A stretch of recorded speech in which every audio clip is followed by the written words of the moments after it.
ఏమే భూమి బాగానే సోకుల పడిపోతున్నావు యాడికి? బామ్మ క్యారేజ్ తీసుకుపోతున్నానే. కారేజీలో చేపల కూర కమ్మటి వాసన వస్తుంది. మీ పోరనికా?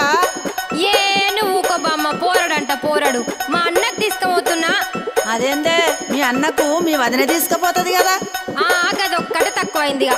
మా వదినకు చీరలు కావాలి, లిప్స్టిక్లు కావాలి, అది కావాలి ఇది కావాలని అన్ని అడుగుడు తెలుసు కానీ ఇవన్నీ చెయ్యది. అవునా? ఏం పనులు చేయదా మీ వదినే? ఇంతకు ఏమేమి అడుగుతుందో జర చెప్పరాదు.